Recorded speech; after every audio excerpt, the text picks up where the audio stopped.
And now, your ABC6 Storm Tracker weather with meteorologist Kelly Bates.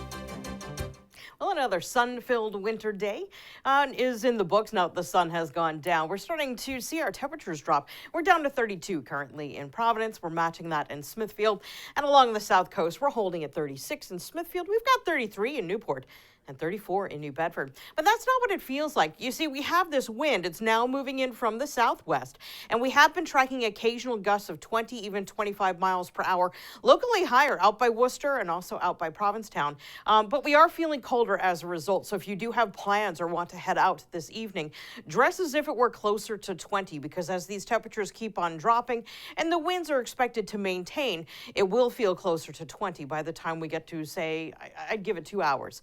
So here's how things go for the remainder of your night. We're looking at temps that will be holding in the 30s, and that'll be how we go past the midnight hour before everything changes. So right now, we're in good shape. High pressure is going to give us a lovely evening, although cold, but it is winter after all. As we zoom out, this is what we're going to focus on, this line of precipitation. It is snow working its way through the Great Lakes region.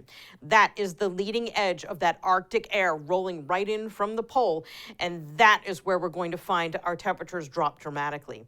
So here's how that will time out. Between now and midnight, we're doing great, and then we hit this time, about 3 to 4 in the morning. This is when that Arctic front will be crossing through southern New England. Temperatures at this time will be in the 20s, and this will be the warmest we're going to be all day on Friday, because following that front, we're going to aggressively bring in much colder air, and winds will be ramping up through the morning as well. So temperatures will be dropping all day on Friday. By the time we get to afternoon, and this is like 1 p.m., we will expect a sub-zero wind chill to be in place. And we're looking for the worst of the feel-like temperatures, those wind chill temperatures, Friday night into Saturday morning. We could see them range from 20 to 30 degrees below zero early Saturday morning. And wind chills like that are dangerous because they can yield frostbite in as quickly as 10 to 15 minutes on unprotected skin. Now, our lowest actual air temperature will also be Saturday morning, where we'll likely see temperatures range from 0 to 6 degrees below zero. The record low is 2 degrees below zero from 1918, and I do expect that to come down. We do have a wind chill warning in effect for everywhere in southern New England, except for coastal portions of Connecticut. That aqua color is a wind chill advisory.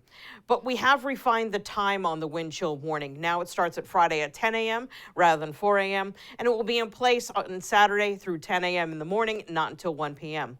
But we have also added this frozen sea spray warning for the potential of accumulating ice on vessels and also marine structures. That process is called accretion. We don't accumulate ice, we accrete ice. And that is in place. And that is a rare thing. That is something we don't see very often at all here. So these wind chills will be dropping. Here we are tomorrow, just after that front would have cleared our area, and then the feel-like temperatures by the time of the late commute will likely be double-digit sub-zero wind chills. And then it gets colder from there. Overnight, we're looking at wind chills that will likely be in the ballpark of 30 degrees below zero. And again, that's where it becomes quite dangerous. And although it does warm up, Saturday we're looking at a decent amount of sunshine, we never escape the sub-zero wind chills for the entire day. In fact, it's going to take Sunday to get that done.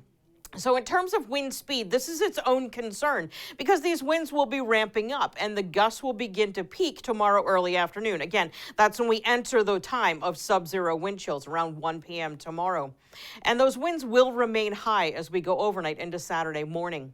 Now, there are some places in the highest of elevations locally that have the potential of seeing power outages because we'll see wind gusts possibly as high as 45, maybe even 50 miles per hour out by Worcester. And it's going to be cold. And we also have the potential of doing tree damage whenever we have the possibility of winds of 50 miles per hour.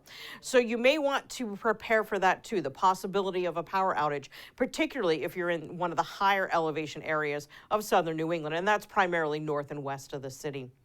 On Sunday, we're going to bring in a warm front. Temperatures will recover very quickly. We'll start in the teens, top out in the 40s, which is warmer than average, and we stay warmer than average through the week.